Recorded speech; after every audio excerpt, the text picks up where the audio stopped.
Assalamu alaikum, brothers and sisters. Here we go again. I'm a little under the weather, but no worries. Doing a quick video on Zafrullah Khan. I found a bunch of things that are interesting. First, let me post the link on my YouTube channel. Um, my phone seems to be off. Something's wrong with my phone. So no worries, no worries. I just posted the link. Where to go? It's here somewhere. So let me just get this link posted. There it is. Okay, so I posted the link. Anyone can join. I'm going to share my screen, and I'm just going to start. So here we go. This guy. Who is Zafrullah Khan? What is the story? All right, so let me just click share screen, and then I got to figure out where I'm going to click first. Okay, so I share the screen. Okay, so I have the essay pulled up, and here we go. So who is Zafrullah Khan? That's the question. Make sure you watch Dr. Sayyid Holy Spirit's video on the topic. He was basically a puppet of the Khalifa his whole life. The second, for the first, he knew the first, the second, the third, and the fourth. He did he did whatever these guys wanted done. Listen to Zia Rasul's video on this too. So he was born in 1893 to a family of Jats. So how did he become a Chaudhary? I don't know. I guess people give themselves their own these names, and these titles mean something. From my perspective, it doesn't make any sense. So this lecture is going to be based on a book that he wrote and a bunch of other books called Meri Waalidah, or My Mother, which was published in 1938 when she died, and 1981. So there's differences between the two versions, obviously. We'll cover that in a different video.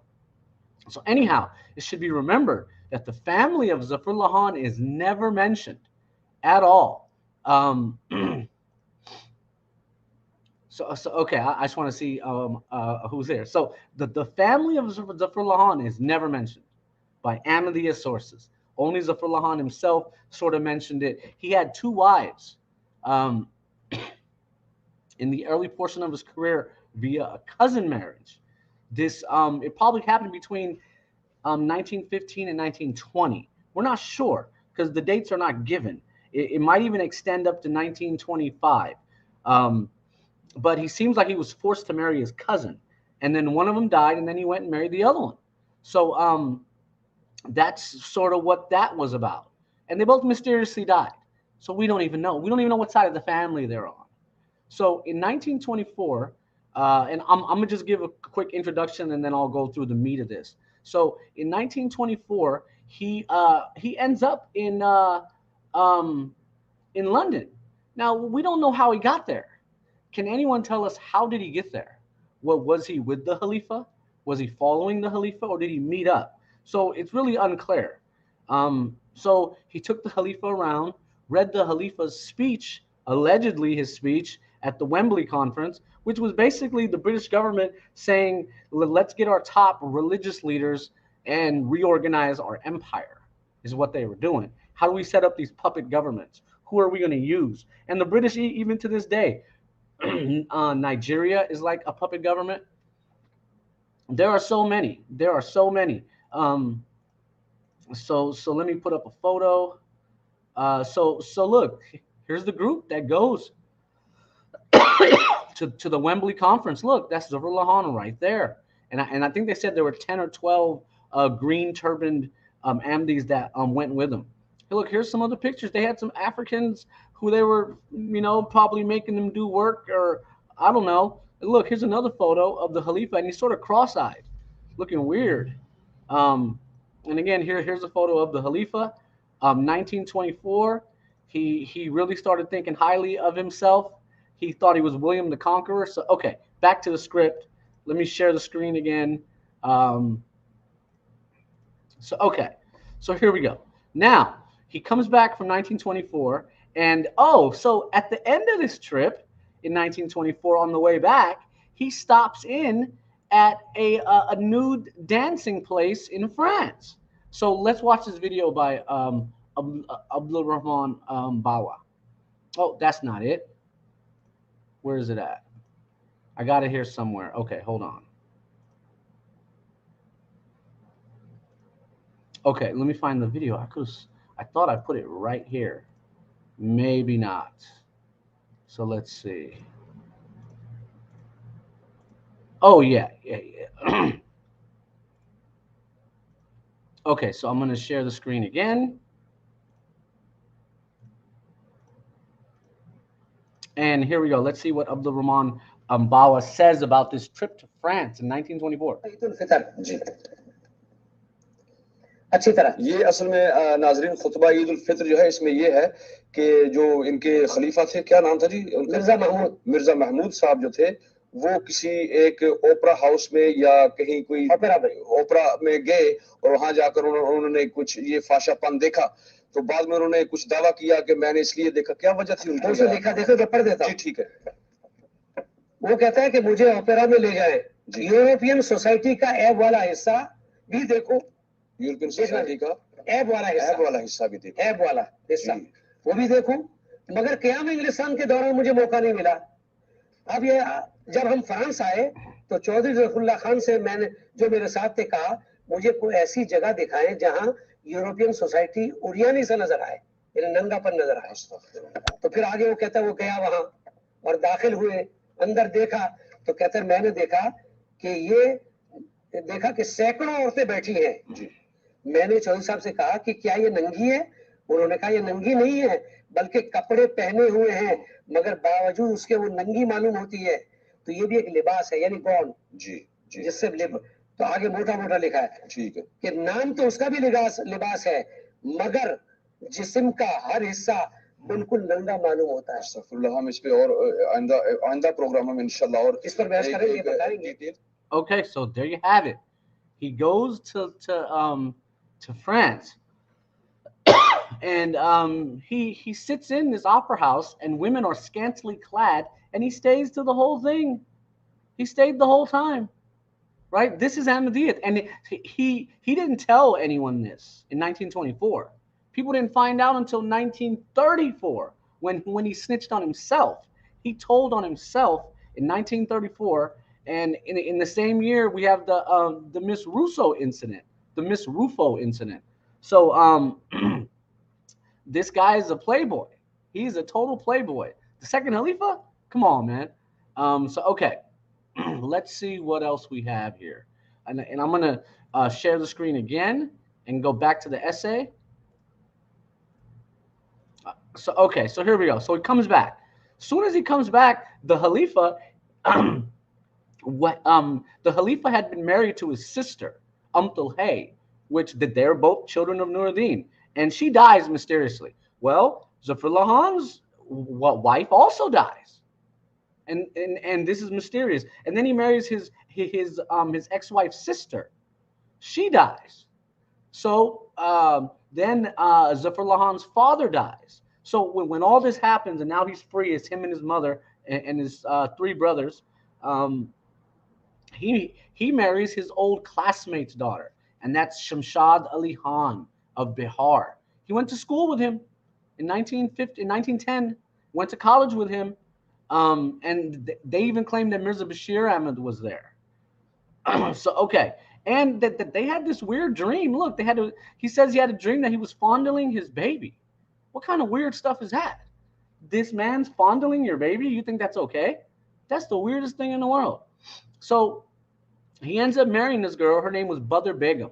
And she had a bunch of brothers and sisters. Look, I'm going to show you this book called From Sialkot to Vancouver. Check this out. You see this book here? From Sialkot to Vancouver? Look, it was published in 2018 by some Ahmadis who live in Vancouver. And look, they gave the whole family tree. Where is it at? It's here somewhere. Here you go. Chaudhary Shamshad Ali Khan, and he was married to Bismillah Begum, and it seems like their eldest child was Badr Begum. And then here are some of the notes. Feel free to check this out. This is something I just came across on accident in my research. So okay, back to the story. So now she's not giving him children. He blames it on her. Really, he was impotent. He's diabetic, so he's impotent. But he blames it on her. And you can read that in this book here, My Mother. I think it's pages 125 and 127. So, okay. But all of a sudden, she's about to give him a child, and the child is born on January 12th, 1937. His mother dies the next year. So his mother claims she predicted it all. She's one of those Punjabi people who say every time something happens, they say, "Oh yeah, I knew ahead of time," just like Mirza Ghulam. So that's weird. But she's got a bunch of dreams and etc. It's all very odd. So okay, then Hay goes missing. You'll never hear of her again until into the 1980s. So okay, excuse me.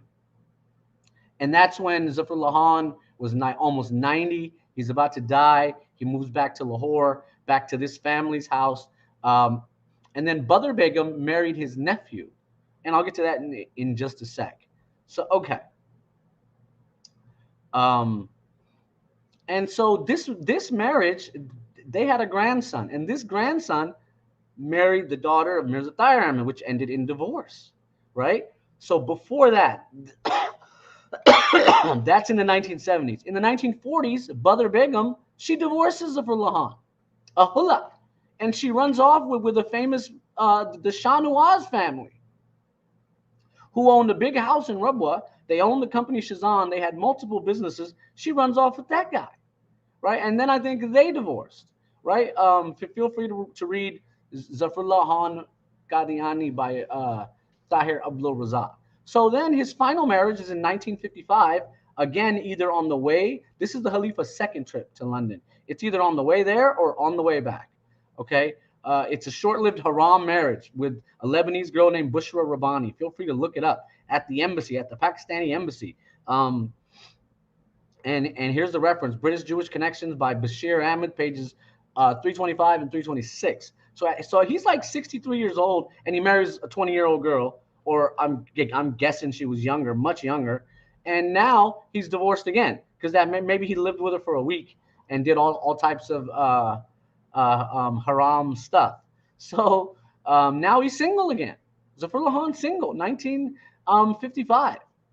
So he lived single until he died in the 1970s and the early 1980s. Like just the first few years, he lived in London at the mosque.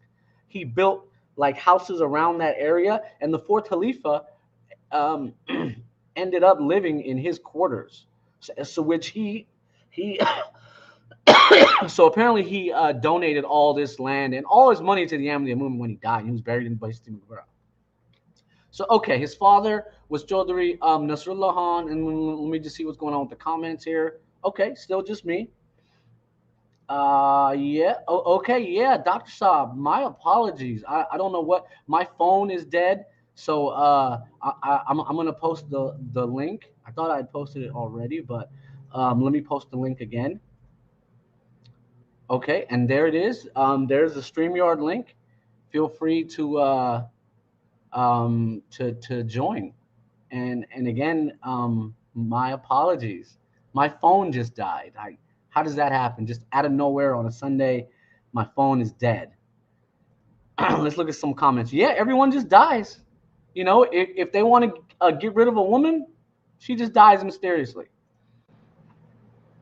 Okay, and here's Dr. Saab. You know, if they want to, Dr. Saab, are you there? She just dies mysteriously.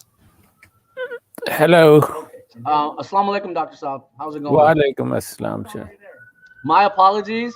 My phone has stopped working, and I'm gonna go to the phone store as soon as I finish. But in the last few hours, it just stopped working. So I haven't been able to send any messages on WhatsApp or anything. No worries. I got you here. I did the introduction about his life, and now I'm gonna go back through it. So no worries at all. I'm just going over some of the comments here, and I'm going to be asking you some questions. So okay, here's the first question. why did the Khalifa and Zafrullah Khan go to the cabaret in France and saw women barely wearing clothes in 1924? What was this about? Are you asking me, Shaji? Yeah. What's the question? Actually, I couldn't hear it. Yeah. Why did the second Khalifa go to France? So he was on his way home at this point. He had did everything he was going to do, and I'll cover that in just a sec. Why did he decide to go to France on his way back to India and go to a cabaret where naked women were dancing? The Khalifa was on visit to Europe. Actually, he not only went to France, that it said that he visited few other countries as well. And he went to see the cabaret. The story goes, he told Zafrullah Khan that I want to see that what the cabaret looks like, what the nude dances look like in Europe. So let me have a look. And they spent quite a bit of time there. I think that wasn't the only time he went to see this kind of show. If you look at his background, I think that's very consistent with what he did and what the history goes with him and what the people write about him. I don't know, we should ask the Qadiani guys that from which angle he looks holy. I'd be very interested to know his holiness apart from what we know of him. Okay. Sounds good. And yeah, so this is what he did. And then as soon as the Khalifa as soon as he gets back to Qadian, his sister, Hay, the daughter of Nuruddin, she mysteriously dies. So all of this is also going on. Why did he probably poisoned her. It was said that she was writing letters to different newspapers while the Khalifa was gone. He was gone for about 6 months. And what happened behind was disaster. And it had to do with the daughter of Nuruddin and etc. Zafrullah Khan's wives died mysteriously in this era too. His cousin and her sister. So this is all very odd. These are playboys. Did you see the picture of Zafrullah Khan? This one. Oh yes, that's when he was working for the International Court of Justice. Right. And then what about this one? This is at the Wembley Conference. You can see Zafrullah Khan. No, I don't recognize this one. It's in the man standing is actually the second Khalifa of Qadianis, and the Zafrullah Khan is the one in the cap on the left of him in the picture at the side of the table. That's Zafrullah Khan with the Turkish cap. So I think it's not it doesn't look like the Wembley Conference because all of them look like Indian people apart from one or two. One in the middle looks like an Englishman, but I'm not quite sure about that. I do not recognize this picture where it was taken. Yeah, no worries. And I'm going to get to that. Here's another photo of the Khalifa with some African-American, it looks like his slaves, but probably some people he was trying to convert for Nigeria. Here's another photo of him sitting on a king's chair. And then, okay, I'll talk about this one later. This is in 1955, and you can see all these men got their hands all on the Khalifa. Zafrullah Khan used to love massaging the Khalifa. Like, they had a thing going on. And then here's a picture of the Khalifa, and you can see his eyes are I don't know if they're I don't know what's going on, but he sort of had the same thing going as Mirza Ghulam Ahmad, where he looks like he's stunned, you know. So, okay. And Brother Ali is here too. Let me just add him to the stream. Assalamu alaikum, Brother Ali. Are you here? Can you hear us? Walaikum assalam, Shaji. Thank you very much. I was just listening your stream, and Dr. Saab, I see Dr. Saab are here. Yeah, assalamu alaikum. Yeah. How are you? Are you all okay? Good? Yes, I'm fine. While I'm enjoying your stream, there are a couple of things, Shaji, I want to add. If you notice, Khalifa Zani, I would say Khalifa Zani, look at his face, look at his eyes. He looks like a drugged. Don't you see? And he's crossed eye. He's cross-eyed, so there is no doubt about that. Yeah. And somebody posted a comment here. Well, if you see every single person who is not becoming a puppet, they basically die, or somehow they don't obey, they mysteriously die. If you see, same thing with the Mirza family, like Imam Din and all those cousins of Mirza, all of them died mysteriously. We don't know. And we basically read one event in Sirat al-Mahdi. Mirza fed his elder daughter, Asmat Bibi, jasmine oil, right? That was clear murder. So if you see, they do those things intentionally to probably do some kind of rituals. I have no idea. But there is a mysterious element. Yep. That requires, I think that requires some special stream. So we have to look into Mirza's letters, many other books, and connect all these dots. Why those people are dying mysteriously or disappearing. Right. Yeah. So that's my point. Yeah. So that leads to the same thing with Chaudhary Zafarulla. Same thing. Why he's, most of the family members or wives particularly dying mysteriously. That is very strange. But anyway. Yeah, sounds good. No worries. Okay, back to my essay. Yeah, I'm going to share the screen, and here we go. Can you guys see the essay? Let me just scroll up. I went through the introduction, but no worries. Now I'm going to go through the body of the essay. So his father was Chaudhary Nasrullah Khan, and this is interesting because he says, let me just fast forward here. He says in his book that he was his grandparents were Hindu. See this book here? Look, let me pull it up. How did he become a Chaudhary?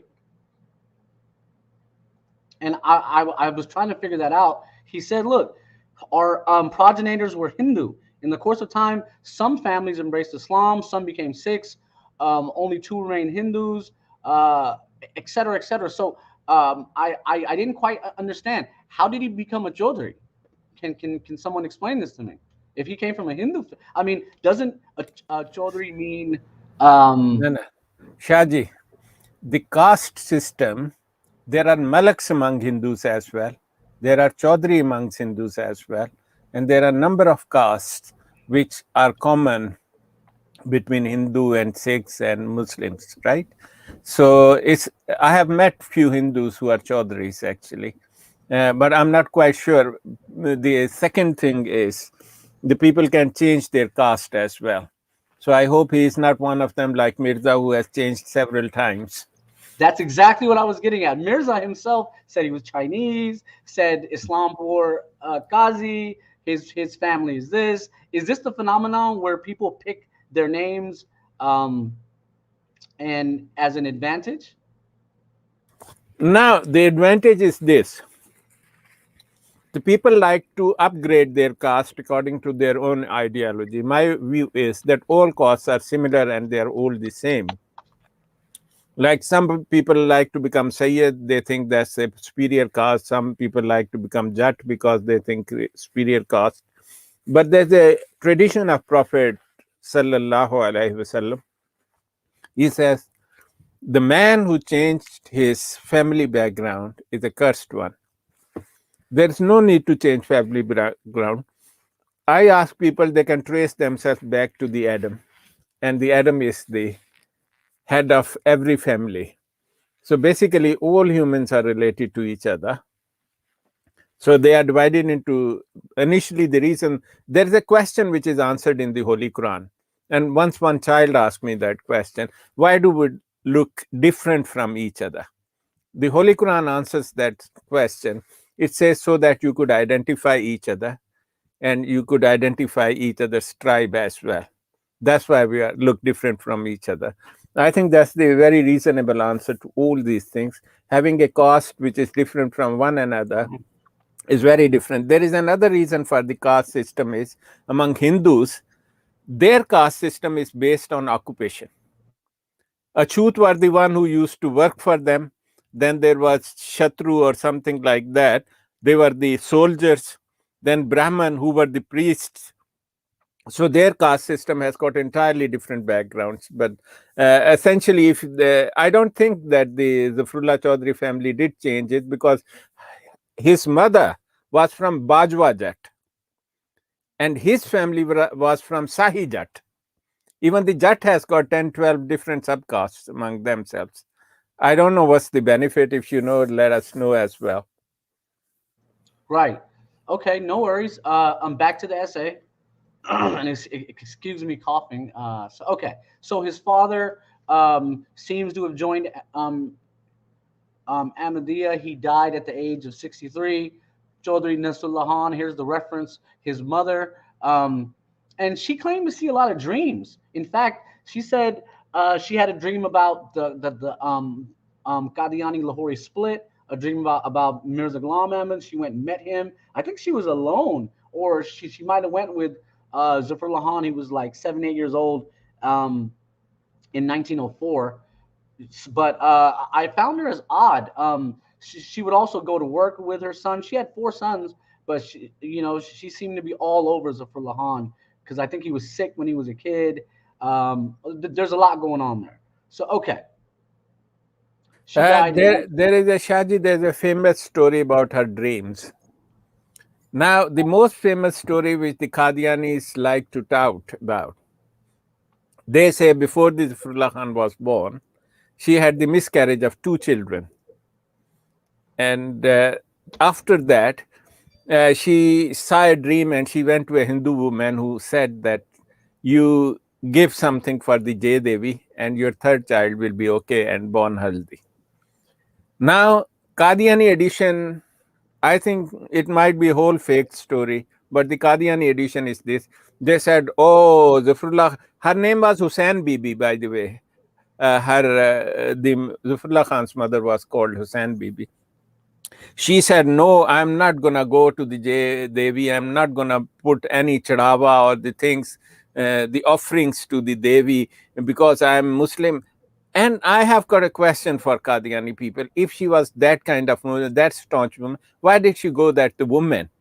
And then Qadiani say after that, that woman she went to, she would come in his dream and will tell, I will kill all of your children. And she went round to Mirza Qadiani, and Mirza Qadiani said, no, hold on, Hussain Bibi.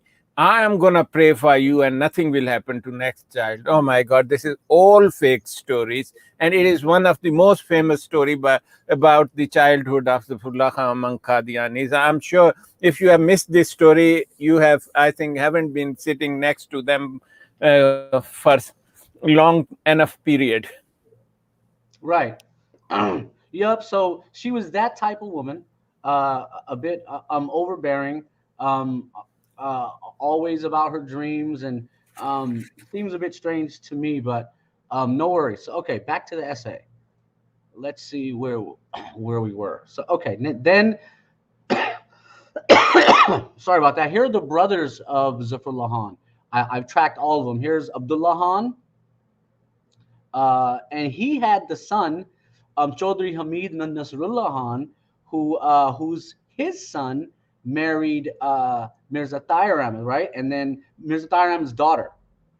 And you can watch Dr. Holy Spirit videos, his video here where he explains that marriage ended in a quick divorce, that they have another child who lives in Canada. So, okay, then Shakrullah Khan, I didn't find much on him. Hamidullah Khan, he died of measles at age 9. This probably, had a psychological effect on their mother. And then his youngest brother, Chaudhary Asadullah Khan, who was also a lawyer. He was also a lawyer. And his son, Ijaz Nasrullah Khan, died in the 2010 Lahore attacks. And you can read his biography here. So, okay, those are his brothers. Then he had a sister. We don't really find her much. I've given the reference where he talks about her, and that's pretty much it. So he had one child, Hay, which is the same name as Nuruddin's daughter. She was married to his nephew, which I showed earlier, and they had 5 children, 4 grandsons and 1 granddaughter. However, it's unclear where and when, like when did they get married? We don't know. She was born in 1937. I've written that up here. I got to move this reference probably.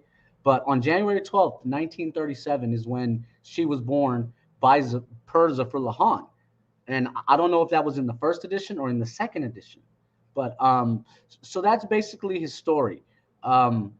He had this child with Badr Begum, and then his mother dies the next year. I think the child was born in 1937, and then he says his mother dies in 1938. Well, that's when the trouble happened, and I'll get into that a little bit more here, where he accuses his wife. Look, and then there's a weird word in here. The word is ejaculated, and it only appears once. But on page 126 and 127, which seems to have been written in 81, not in 38, he talks about his wife, how she was barren. She wouldn't give him any children. And his mom saw a dream.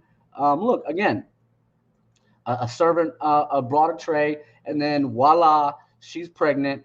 And then he says the doctor says that as he was examining her, he shook his head and ejaculated.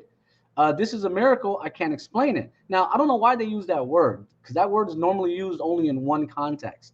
And then he says pregnancy took its normal course. We moved from Simla to Delhi in the first week of October. That's 1936. And then in January of the next year, she was born.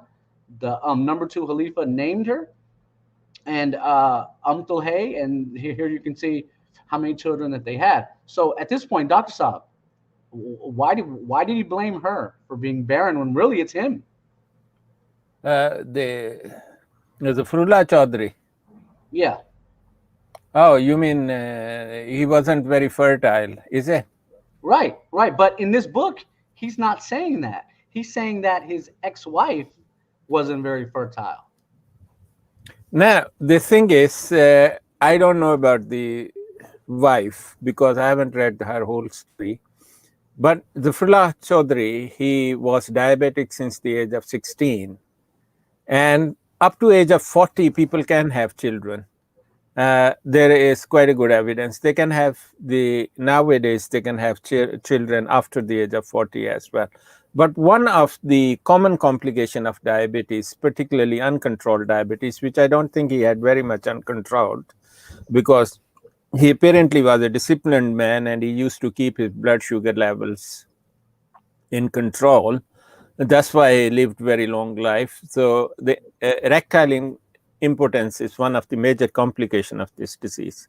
And if you look at my video, I have shown that the fertility is affected as well.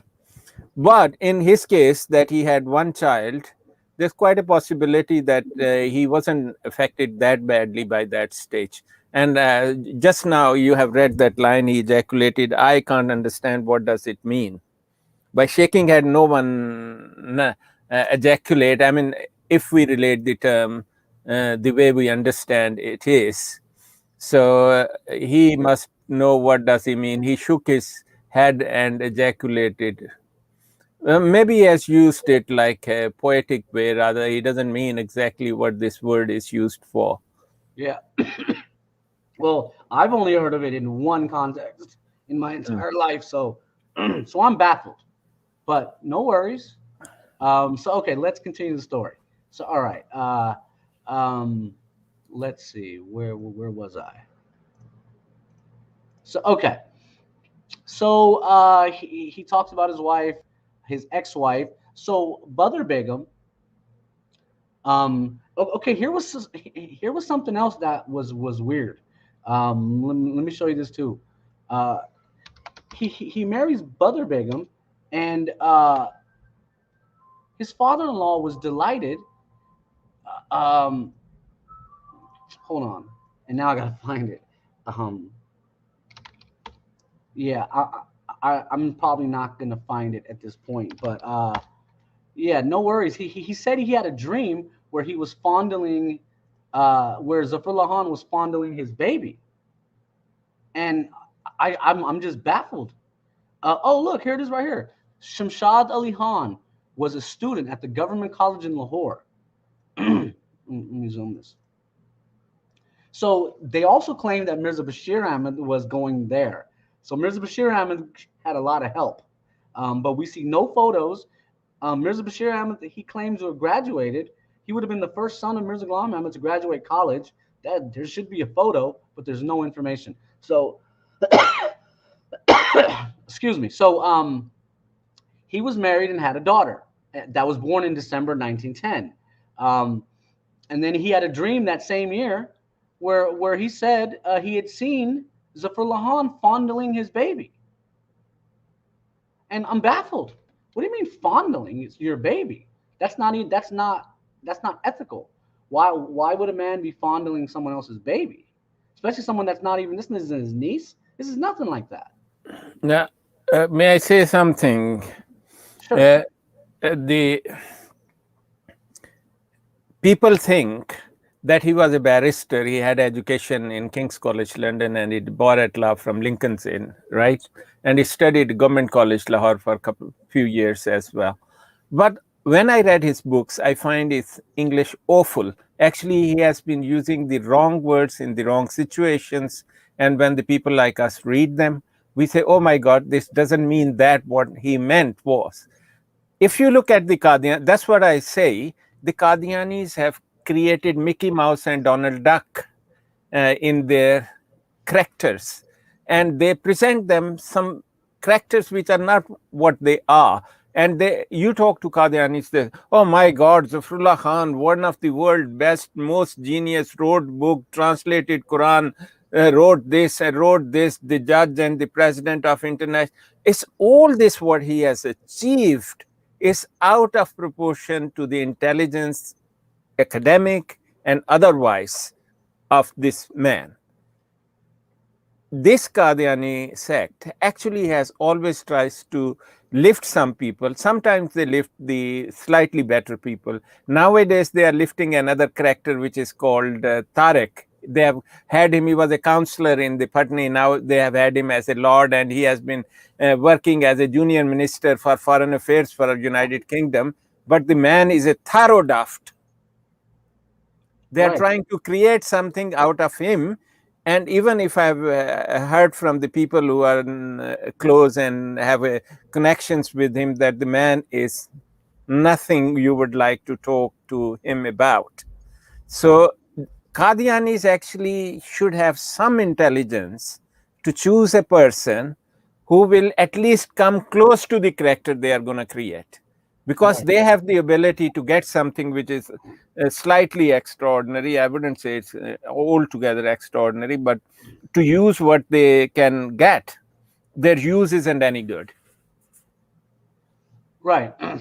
Yeah. So, they propped up Zafrullah Khan. He wasn't qualified. They made him into this person. So he was dedicated to them his whole life. He gave them all his property, et cetera, et cetera. So I'm going to show you another book. And this is specifically for Sagir Bhai, and I sent this to him. Let's see, where'd it go? Oh, Brother Ali, do you see this? The name of the book is From Sialkot to Vancouver. It was published in 2018. This is an Ahmadi from Sialkot who was related to Zafrullah Khan and was living in Vancouver the last 30, 40 years. And look, he mentions a lot about Zafrullah Khan, a lot about his father-in-law. Very interesting stuff. So, Brother Ali. Yeah, I will look into this later on. Definitely, that would be very interesting. Let's see what is in there and what new things we discover. I'm sure you already been through this book. Right. Well, there's only like 10 pages that are available. Oh, right. Okay. On Google Books Preview, but I was able to write some essays based on, this was important information to me. The father-in-law of, and there's other stuff in here, but I think it's maybe 20 pages. Family interlinkages. But for Sagir Bhai, because he's from Sialkot, I think, right? Yes. Yep. So inshallah, maybe we'll find some more clues. But okay, back to where I was. So all right. So now Badr Begum, his mom dies, and Badr Begum um, files for Hulla in the late 1930s or in the early 1940s. So she gets the divorce, and then she runs off with Shah Nawaz, who ended up building a big house at Rabwa, and owns the Shazan company and many other companies. I think I'm quite sure. Then feel free to read Zafrullah Khan Qadiani by Tahir Abdul Razak. So then I talked about his fourth marriage, which was with a Bushra, who was she wasn't Palestinian, she was Lebanese. And the reference for that is the Ahmadiyya movement, British Jewish Connections by Bashir Ahmed in 1995. So, excuse me, and here are just some of the facts. He was born in 1893. He had severe granulation of the upper eyelids, and he suffered from it from age 10 to 16. I think that this is a situation where hair grows underneath the upper eyelids. I've never even heard of this. Dr. Saab, have you heard of this?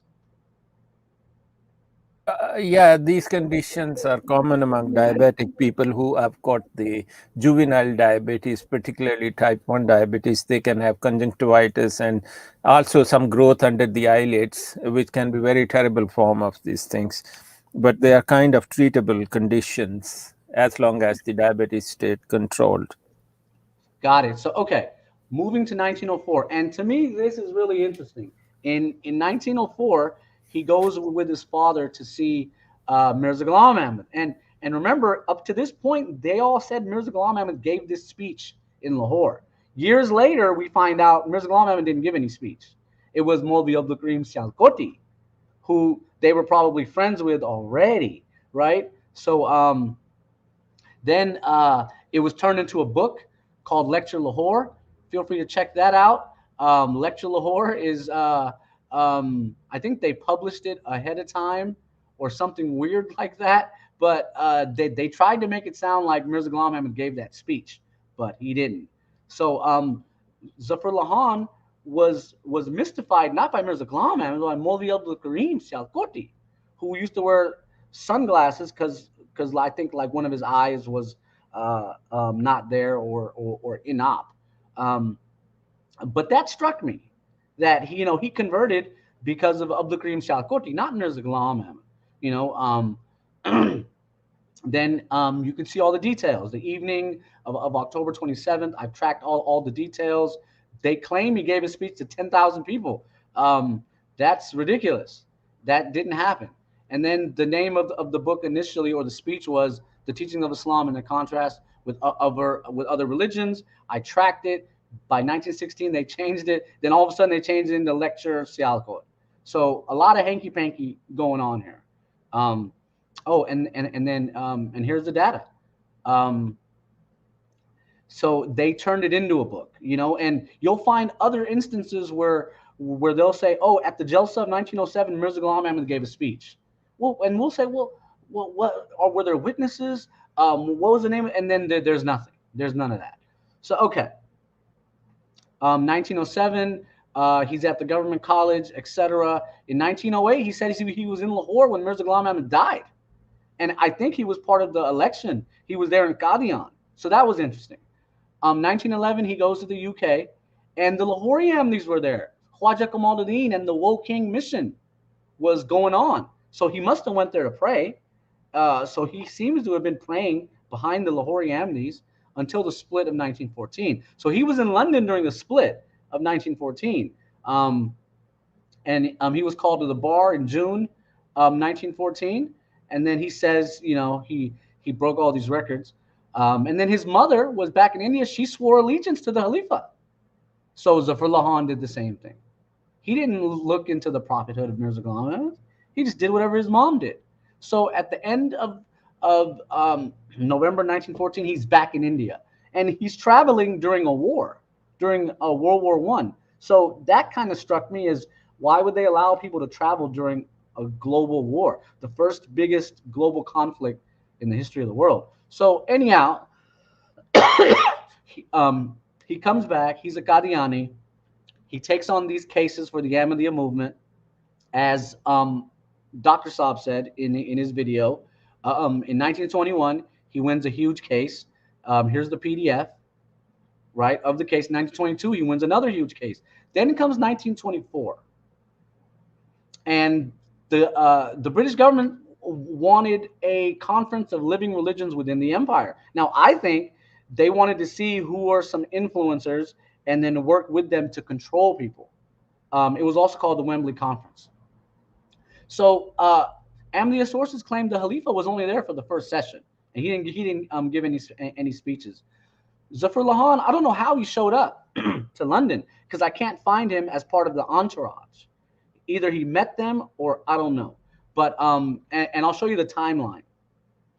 So so this was turned into a book called Ahmadiyyat or the True Islam.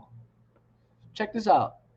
The speech that was given by Zafrullah Khan, they turned it into a book, which is what they always do. In fact, they Mirza Masroor Ahmad just had a book published called Hukm and Adl.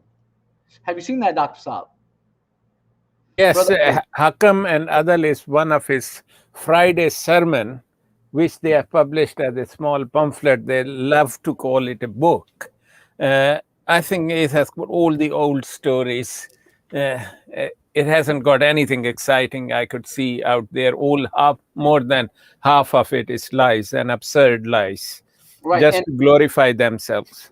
Right, and that's interesting because Shamsuddin did these whole programs on Hukm and Adl, and then all of a sudden they made a book by Mirza Masroor Ahmad called Hukm and Adl. And obviously Mirza Masroor has never written or even typed on a computer, I doubt it, in his whole life. So how could he write? Now, the background of this Hukm and Adl is this. There is a hadith, Mutwatir hadith, which is one after another, which are Sahih hadiths, very reliable sources. The hadith read that about Isa alayhi salatu wasalam, one of his characteristics is Hakiman Muqsitan. He will be a ruler who will be a just ruler. So Mirza used to say, people asked Mirza Qadiani, my dear, from where you are a Hakim, you are licking the feet of the government, you are calling them, you are their self-planted plant, and you are saying you have written 50 almaris, 50 cabinets of books in their favor, and you have abrogated jihad and everything in their favor, and no one can be your disciple unless, according to the section 4 of his Bai'at form, he says he will be faithful to you. People said, considering that's what your background is, how could you be an Hakim? You are nothing. He said, no. This is this. When you, my disciples, my followers will have a dispute, I will make a decision and you will have to follow my advice. You see, such a weird interpretation of everything these Qadianis bring. I think the laughing matter finishes soon after a couple of their examples. They have destroyed the meaning, and that's what you see in Zafrullah Khan's life. The man is a president of International Court of Justice, foreign minister of Pakistan, judge of Federal Court of India, permanent envoy to United Nations, right? And he is using the word like ejaculated, fondled, and all these in the wrong places. Does it match? It does not match. Conclusion, that he was raised, but he did not have the capability to hold on to what they moved him on to. And if you look at his autobiography, actually it was a very gradual process. Once you will go on, then I will say something at the end. And it was a very planned way they lifted the Zafrullah Khan. They lifted him from, and Zafrullah Khan, what you have just mentioned, two cases, one of the Patna High Court case and the other is another High Court case of 1915 actually, in which in that case he won the right of Qadianis to use the Muslim places, historical and others.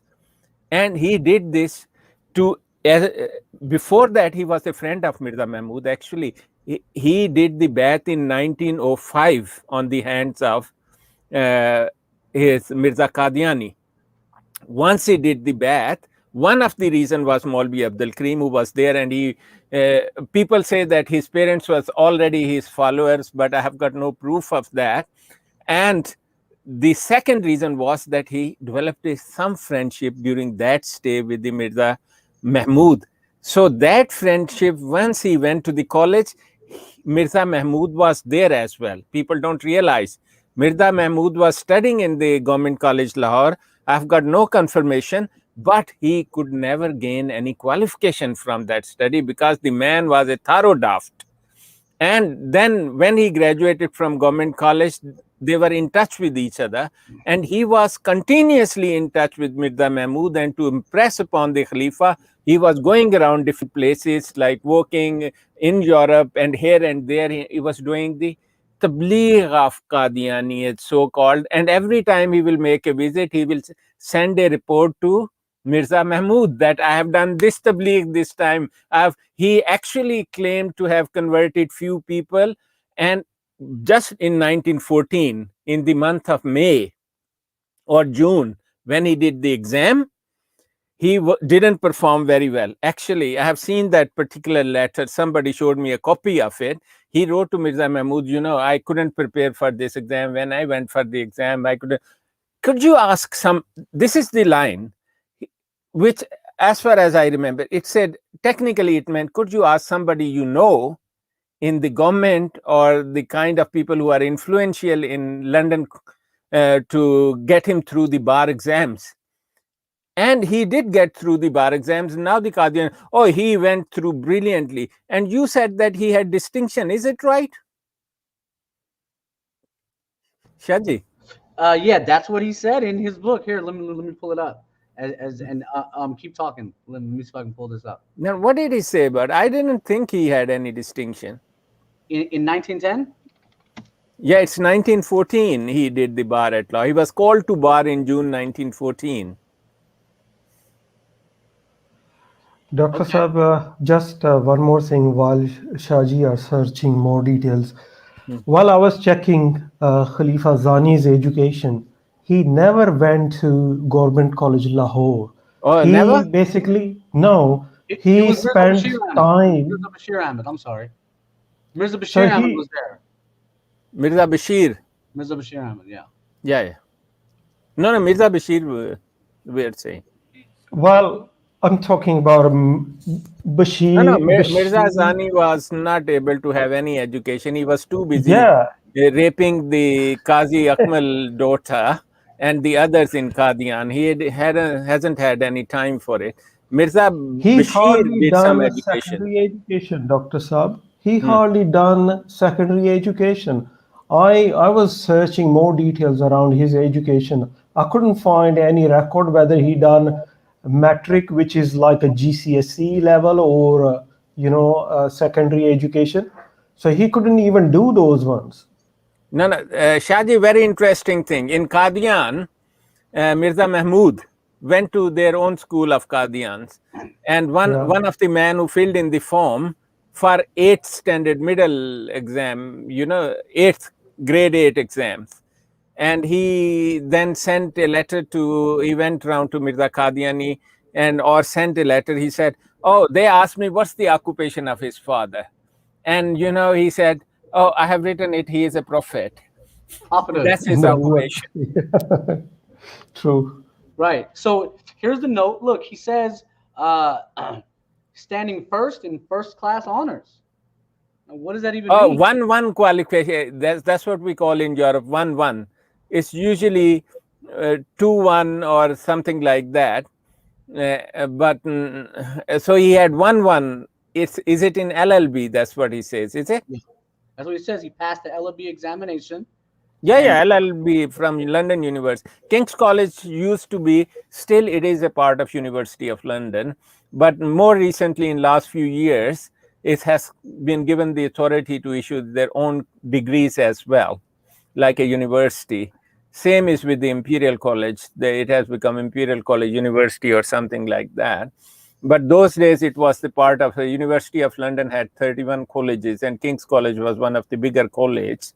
So he said he got first class first, right? Right. With honors. Very surprised. Right. So okay, no worries. Back to the essay. Where was I? Now the story gets interesting. So now we jump to 1924, and let me give you the dates first. I thought I put the dates here. I didn't put the travel dates. Okay, no worries. I can find that right now. So, he went back the same year back to Sialkot, and he practiced as a lawyer between January 1915 to July 1916 as a lawyer in Sialkot.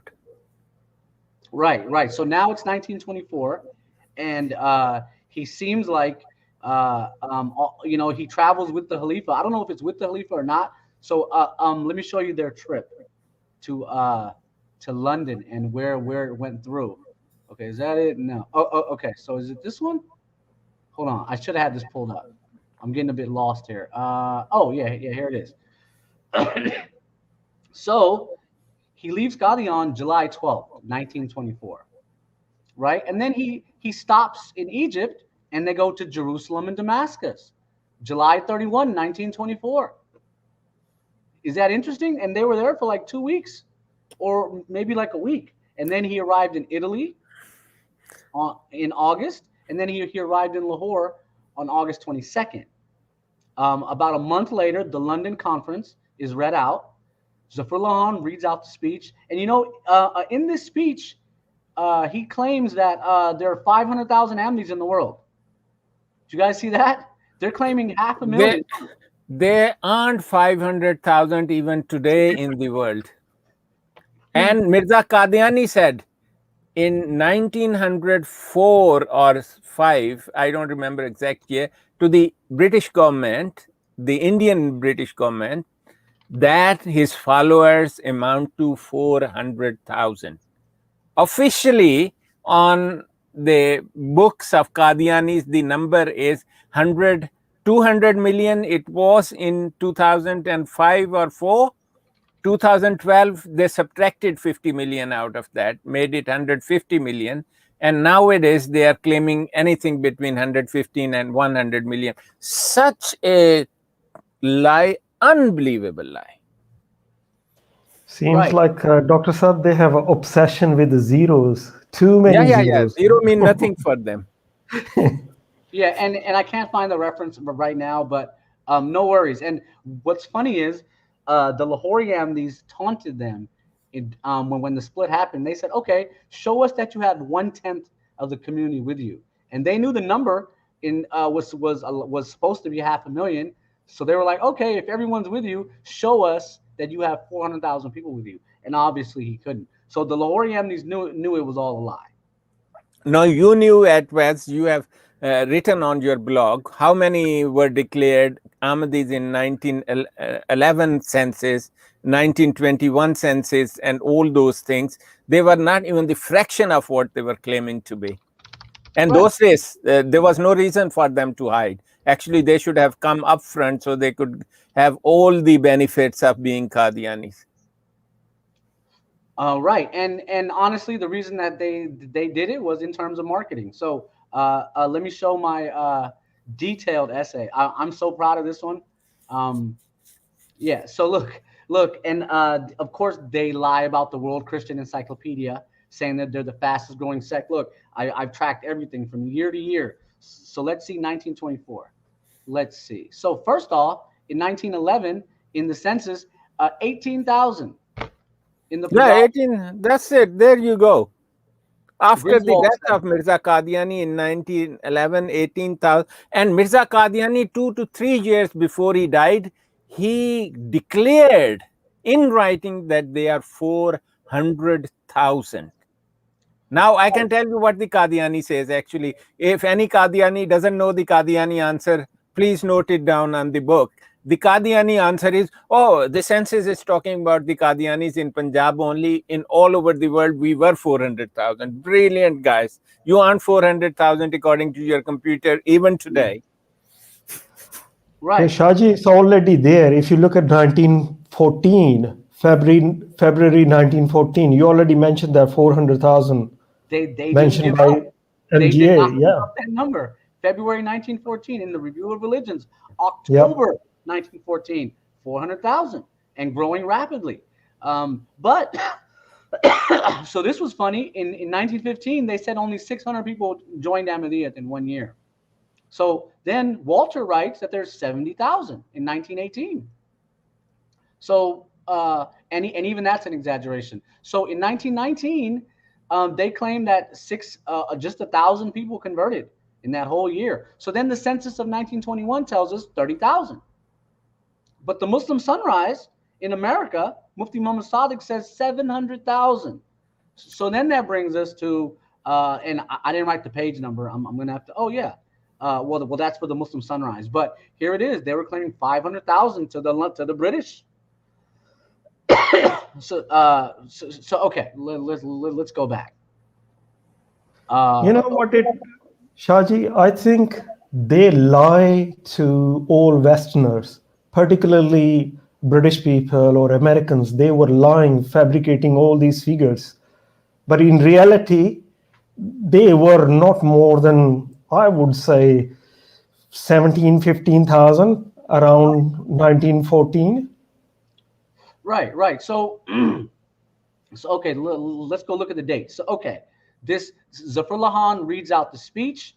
Then on October 4th, the Khalifa, he goes and inspects the site of their place of worship. Now, we don't know where the money came for this. They say it came from their women, but that's a lie. And this was the second. I guess the Wold King is the first. But everyone went to the Fazl Mosque after it was built. In fact, he even wrote the foundation stone. Okay, so now it gets interesting. Now he's done. It's late October 1924. He's been gone for 3.5 months, right? On his way back from London, he stops in France, and he stays at the Grand Hotel Paris on 27th October, and they went to a cabaret. And it was called the Cabaret d'Union. And they okay, and I have a video. Have you guys seen the video of Abdul Rahman Bawa on this, where he reads out? No. Yeah. Okay, I saw that one. Let me show it again. ऐसा आदमी ये जा सकता है camera आप तो ये जरा देखें खुतबा ईद उल फितर जी अच्छा This is 1934. This is 10 years after the fact. So when he went to this opera, this naked opera, no one knew. But 10 years later, he's admitting to it around the same era as the Miss Rufo incident. He's running wild in Qadian, and then he admits to going to this cabaret. So here we go. ये असल में नाजरीन खुतबा ईद उल फितर जो है इसमें ये है कि जो इनके खलीफा थे क्या नाम था जी मिर्जा महमूद साहब जो थे वो किसी एक ओपरा हाउस में या कहीं कोई ओपरा में गए और वहां जाकर उन्होंने कुछ ये फाशापन देखा तो बाद में उन्होंने कुछ दावा किया कि मैंने इसलिए देखा क्या वजह थी उनकी देखो जब पढ़ देता जी ठीक है वो कहता है कि मुझे ओपेरा में ले जाए यूरोपियन सोसाइटी का ऐब वाला हिस्सा भी देखो यूरोपियन सोसाइटी का ऐब वाला हिस्सा भी ऐब वाला हिस्सा right? So okay, let's finish. Ab means Shaji is a bad society, a bad part of that society. Right. So he's telling everyone on Eid 1934 that he did this, and this is odd. You know, he was running wild so much he could say anything, and they wouldn't object to it. Right. So okay.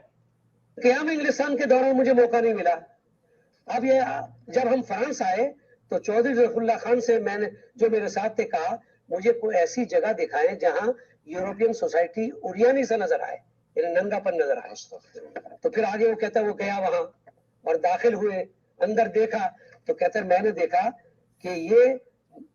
कि सैकड़ों औरतें बैठी हैं जी मैंने चौधरी साहब से कहा कि क्या ये नंगी है डॉक्टर साहब सैकड़ों So okay. Hold on. If you notice, Shahji, he insisted Zafrullah Khan, I want to see the bad society. Show me there. He said, so that was exactly where to go. Yeah. So okay. Let's watch the end and then we'll comment. उन्होंने कहा ये नंगी नहीं है बल्कि कपड़े पहने हुए हैं मगर बावजूद उसके वो नंगी मालूम होती है तो ये भी एक लिबास है यानी कौन जी जिससे तो आगे मोटा मोटा लिखा है, ठीक है, कि नाम तो उसका भी लिबास है, मगर जिस्म का हर हिस्सा बिल्कुल नंगा मालूम होता है। सफरुल्लाह, हम इस पे और आइंदा प्रोग्राम में इंशाल्लाह और इस पर Okay, so there it is. Dr. Saab. Yes. Now, look, I'll tell you something. That was nothing what he saw. The first thing I want to say, the Grand Hotel is very, very expensive. The Royal Suite cost you about up to $40,000 a night. It's one of the most expensive hotels in the world. If I understand, it's the same Grand Hotel, which is in Paris, right? And the second thing, he went to a very expensive club. He saw all that. And the people think that he is a bad event. It doesn't affect morally, it's not. But that was nothing for Mirza Mahmud. Mirza Mahmud set the world record of evilness and nudeness in the world.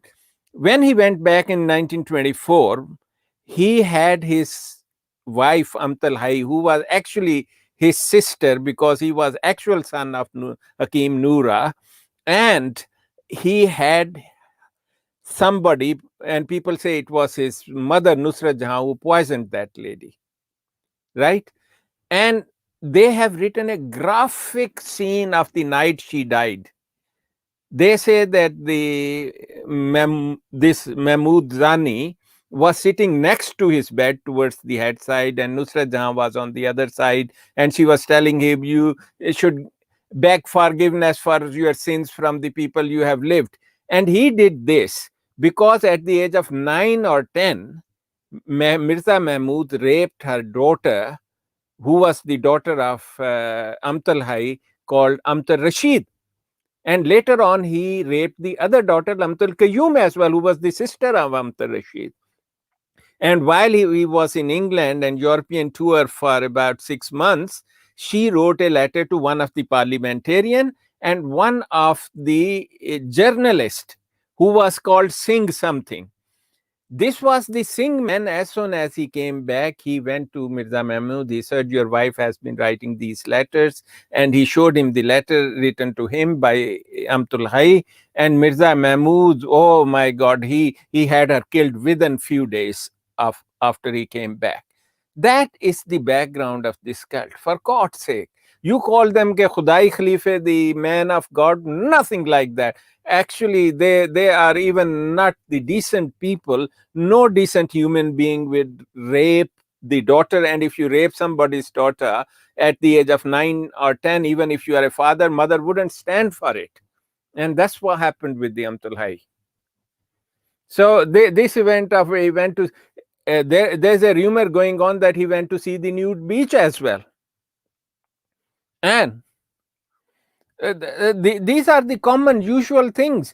And if you read the book Shahr-e-Sadoom, which is written by Shafiq Mirza, one of the member of this family, very close man to them for most of his life, he says every night after 9 o'clock there will be kind of the worst of the nudity and zina all over this so-called Kisre Khilafat. And the people used to give and go and have sex with all kind of women who were, including his wives and daughters. And Abdurrahman Misri, Nazri Allah, I've read it in Shahr-e-Sadoom, I've read it from other sources as well, and I've heard this story. I can confirm this story is correct. One day he came for the Asr prayer while he was having a sex with his daughter with another man.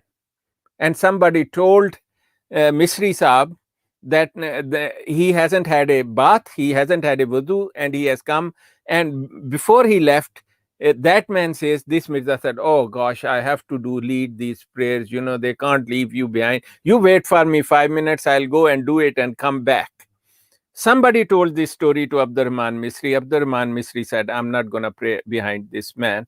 He investigated the whole event. He found it true. And then he used to pray separately. When Mirza Mahmud knew that, he said, oh, expel him from this Jamaat. So these people have written these events on oath. I don't know why the Qadianis don't believe that. They should investigate by themselves, read this. What the Qadianis portray is entirely different thing what they actually are. Dr. Saab, there were reports when he was living in Qadian, he was seen doing some indecent acts beside, the river Beas. Yeah, I know that story. Yeah. Yeah. So the police basically went there to see him what was going on. So some people saw him doing indecent acts in public, actually.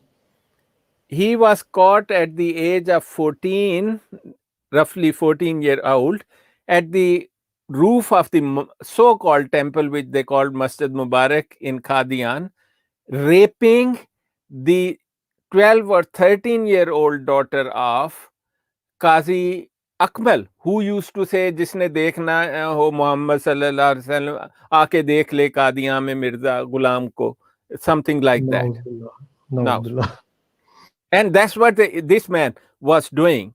And I think that there is no, I mean, a Khalifa, actually half decent man. Okay, you do all this zina and all these evil things, at least do it with the brain and don't let it seep out of your doors. It is all around them and they give a damn about it. They just come, smile. Oh, they tell lies about us. Aren't they evil people? They are telling lies about us. We are the Khalifa. Khandan e Khilafat. What Khandan e Khilafat? I would never even let my children pass by them. So okay, Brother Ali, what are your comments? Well, there is no dispute what Dr. Saab is saying. I totally agree. I mean, all these evidences are there. Yep, and yeah, so that's the life that he was living. So okay, let's go back to the essay. All right, so here we go. Shaji, 1 minute. I wanted just one thing I was thinking I'll let you know from the European trip. Yeah. When he was in Damascus and Egypt, that chap, Mirza Mahmud, he went to that Damascus mosque where Isa alayhis salam was going to come down next to that minarets. That minaret was open for the visit. He went upstairs with the Zafrullah Chaudhary, Zafrullah Khan, and then came downstairs. And there were few other people. You know what he said to them? Lo ji, aaj wo pesh koi bhi puri ho gayi. Isa alayhis salam will make a nuzul over here. Right. And the Zafrullah Chaudhary, what he said to him was classic. He said, Isa alayhis salam, according to tradition, will come from the heavens or the skies and will land here. You went upward from downstairs. He said your direction is actually wrong. Incorrect. That's hilarious. So okay, back to the story. It's 1924. He's in France at the Grand Hotel, dabbling, going to nude programs and etc. He also goes. There was a mosque.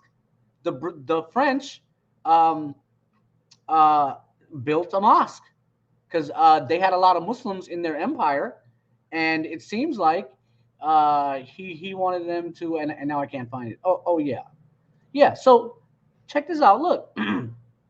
While he's in France, he goes to the Grand Mosque de Paris.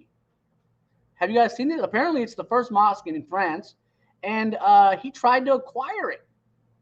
He wanted it, and you can see Zafrullah Khan right here and his entourage.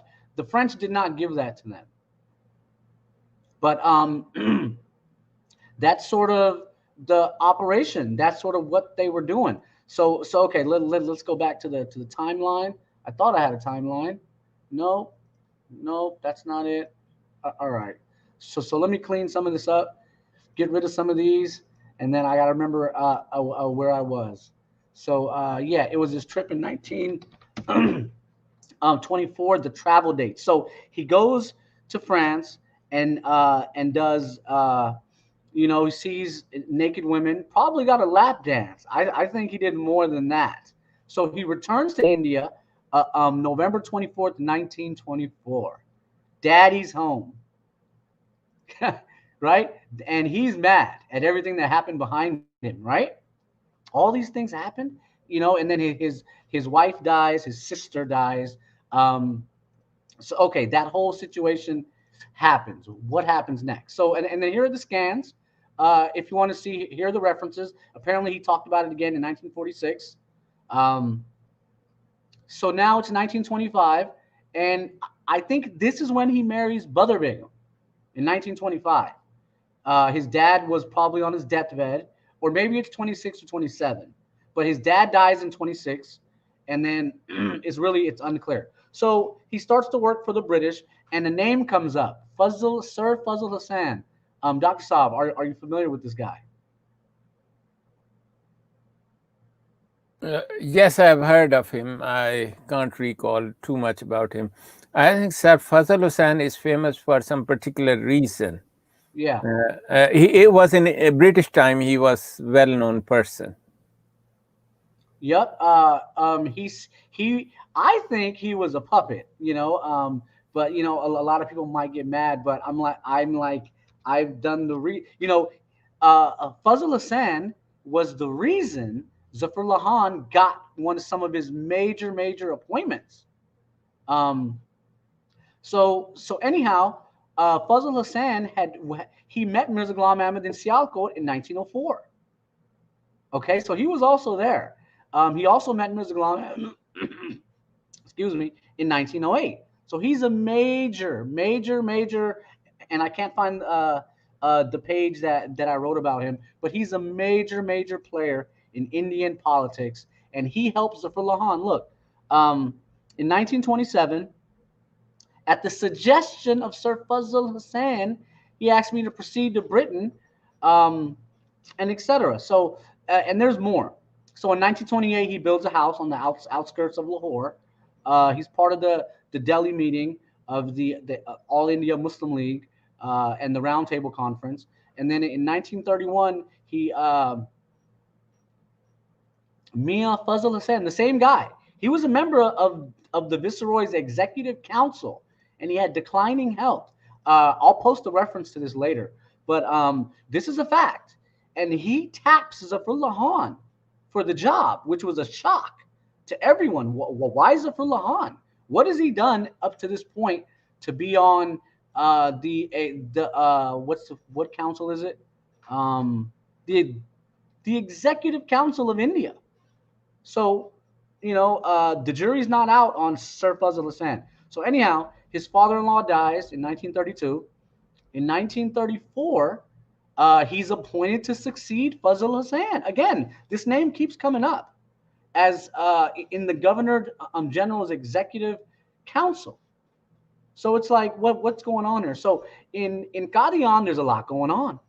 Mirza Zani, he's got Miss Rufo. Remember, Miss Rufo's in the same year, in 1934. So he's got women here, women there. He's got boys here and boys there too. So this is where the Shah Bukhari story begins. They hold a conference in Qadian. Governor Emerson, the Qadianis grease him. There's a lot bad going on. Zafrullah Khan's mother meets him, and Governor Emerson is like, tell the Khalifa to calm down. He's running out of control. There's a limit to this stuff. This guy just doesn't care, right? And he's like, well, my dad is Mirza Ghulam Ahmad, and my grandfather is Mirza Ghulam Murtaza, and I'm in British India. I can do anything I want. So that's his attitude. So there's a huge situation in Qadian. Bukhari gets 6 months for anti-government speech. He's sentenced. And this is where Justice Hosla, have you guys heard of Justice Hosla? When he called Ahmadiyya fangled and a cult, I can't remember if he said a cult or a sex cult or involved in sex drugs. Look, here's his comment. And he says what they did are generally considered acceptable, but that was overruled.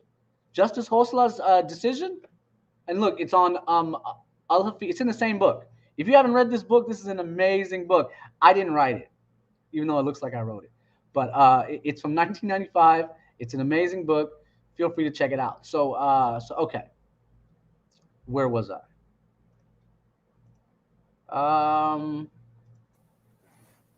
Okay, and I'm just going down the line. We've been going for about an hour and a half. I'm going to try to wrap up. I just got to finish this. So, okay, from 1935 to 41, he becomes the Minister of Railways.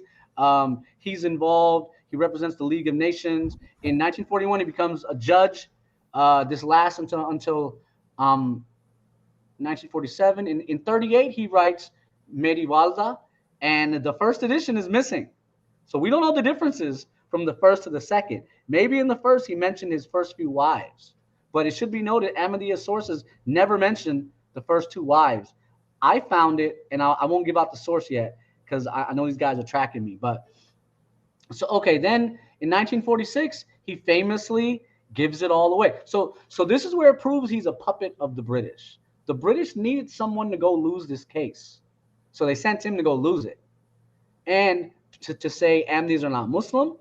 So then Muslims lost Kashmir and Gurdaspur, which were majority. I mean, Kashmir is like 98%, right? So he's involved in that. He's involved in Palestine. He's basically the British's puppet for Muslims. They want him in charge. And this is how they're controlling after World War II. And I'll tell everyone, there's no freedom. The colonization never ended. It just changed shape. Now they turn it into puppet governments with dictators who sign favorable trade deals. And there's 4 trade zones, in my opinion: the Russian, French, British, American, and that's how the GDP for each is different. The currencies for each are different. But that's a long story. So then in 1947, he represents Pakistan. He's the foreign minister, as you know. 1948, okay, he was a foreign minister for like 6 years. Okay, now Muhammad Ali Jinnah dies, and he refuses to pray. Look, here's the photo of him just sitting there. And then later, as he was about to die, he admitted to all of it. And he says, yeah, I just didn't want to. And then in 1949, this was what he does in 49. In 1950, he writes this book, The Head of the Ahmadiyya Movement. Feel free to check that out. And then he goes on CBS radio, and he says that more prophets can come. How disrespectful is that? He's on national global radio, probably the first time CBS, or I don't know if that's in America or what, but he's basically saying more prophets can come, which is very odd. So then from 54 to 61, he gets kicked out of Pakistan. Pakistanis don't want him. The riots happen. They shoot at Muslims. The same guy, Shah Bukhari, gets the death penalty, which is overturned. But you can't say anything to a Qadiani in this era. Qadiani Ahmadis are untouchable. If you say anything, your life's on the line. And it's easy to explain because they're puppets of the West, of the British, of the Americans. And, you know, I'll tell you about Israel. The reason Israel is there and that whole scenario exists is because the Suez Canal. The Suez Canal, if anyone stops the flow of goods through the Suez Canal, it's an act of war. And that's being managed by America. And America also manages and controls the Panama Canal. These are the 2 most important choke points in the world for GDP. So there is a system of puppet governments going on in the world right now. And they were looking for help. The Sikhs controlled Kashmir for like 100 years on behalf of the British. So it's nothing new. And so I have to edit this. But yeah, so in 1954, 55, the Khalifa goes to London again. And I haven't tracked this all the way yet. I'm still working it out. But did he fly this time or did he take a ship? I think he flew this time. And that's why he didn't stop in yeah, so that's under construction. But anyhow, look, in 1958, he performs Umrah, and he's at the Royal Palace. Saudi Arabia is also a puppet of the British. In fact, all those countries, Libya, all in North Africa, Nigeria, Mali, Chad, all you have to do is go look at the trade deals. Who do they trade with? And you'll find out who's controlling them. So for like Mali and Chad, it's the French. And if you look at the trade deals and the dictators, it becomes evident. Dr. Saab, have you read about the Monroe Doctrine? Which Monroe document? Monroe Doctrine. It's spelled M-O-N. No, I know Monroe Doctrine. I can't recall it right now. Yeah, so this was on the Western Hemisphere. Basically, 150 years ago, America told the British, French, and the Spanish to get out of our backyard. You are not allowed in South America anymore.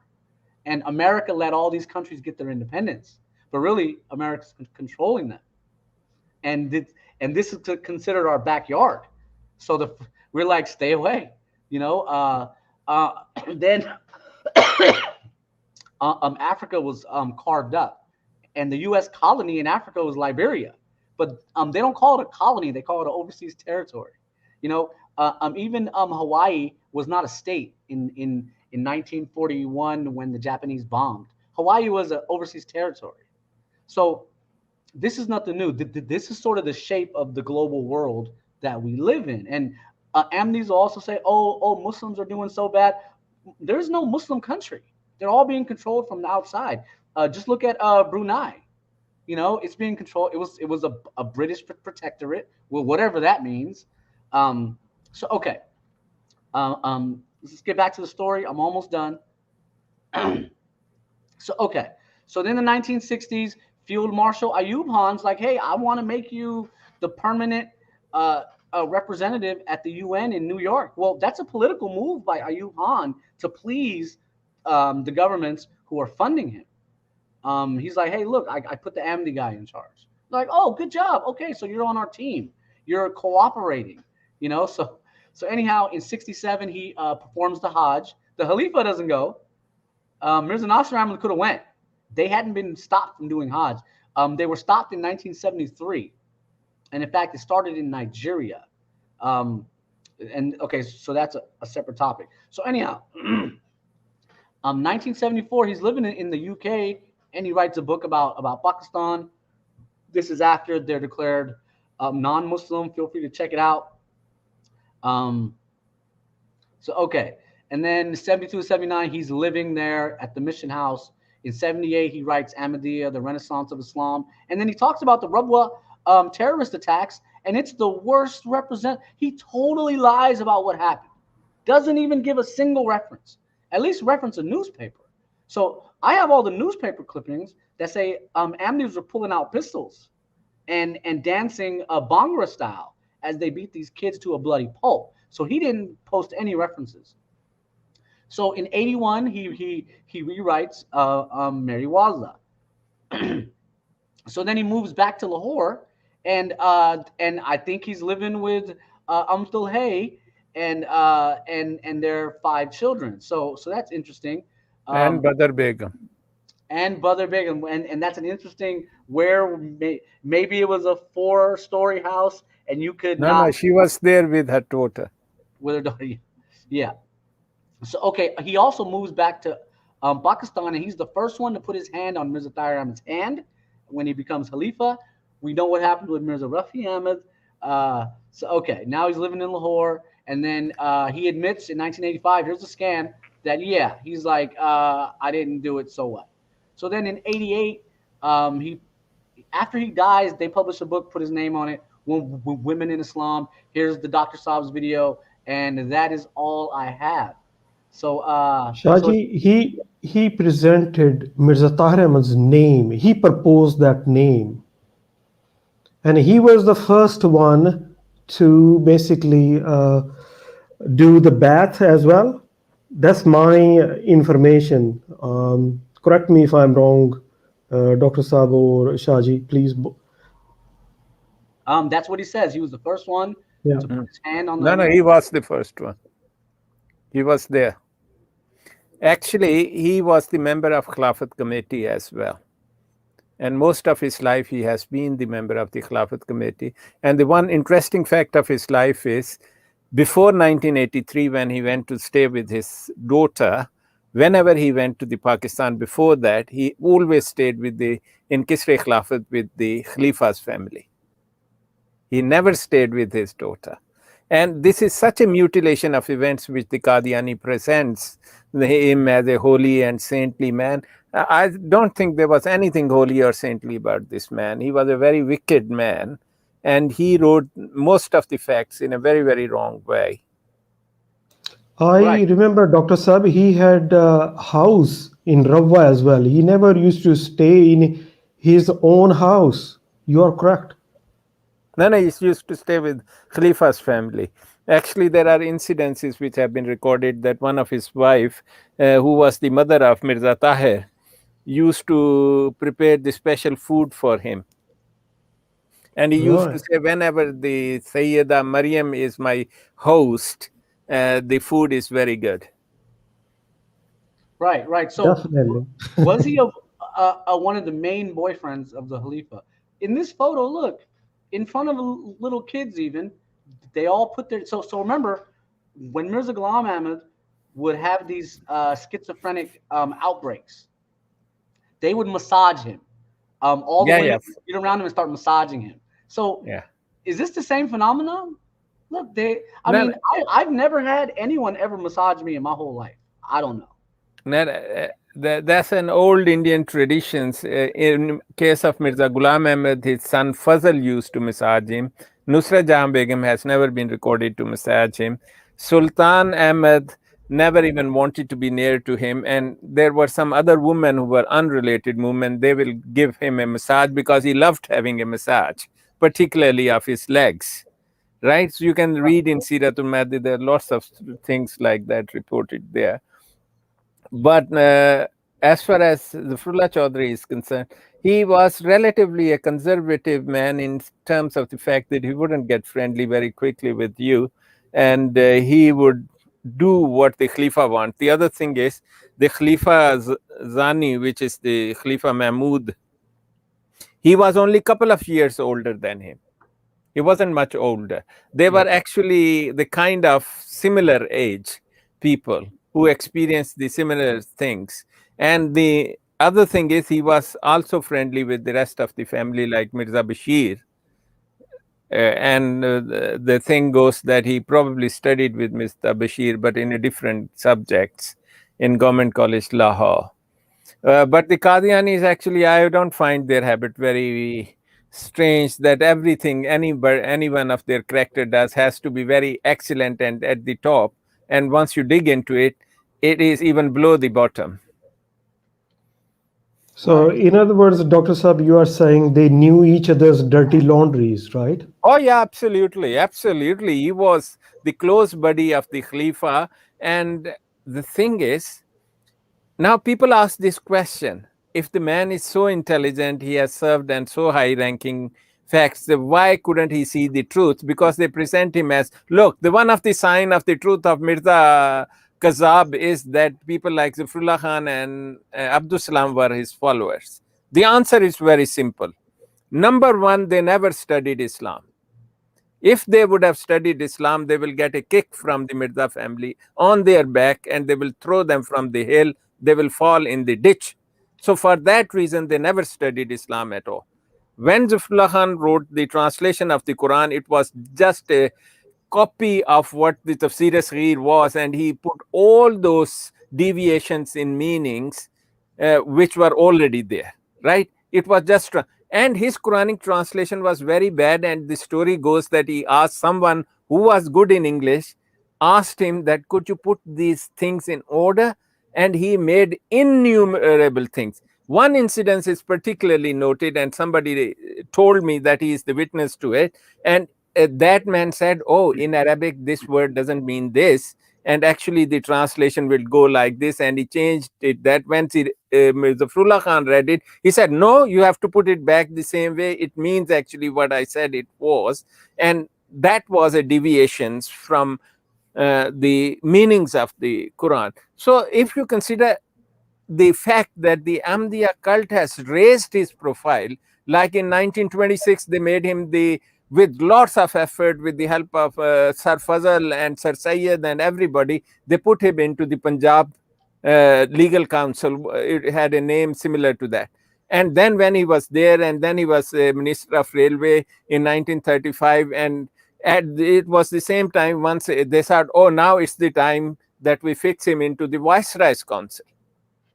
And then 1925, in the Muslim outlook case,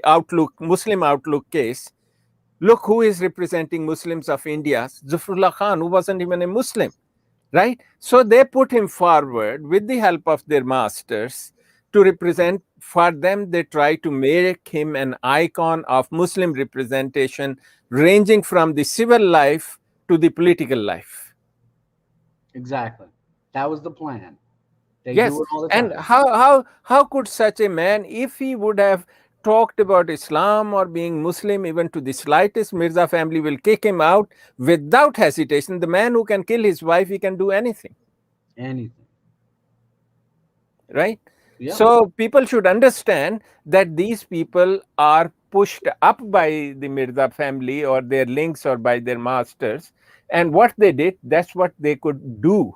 They couldn't do anything else. Right. And same is the Nobel Prize of Abdussalam.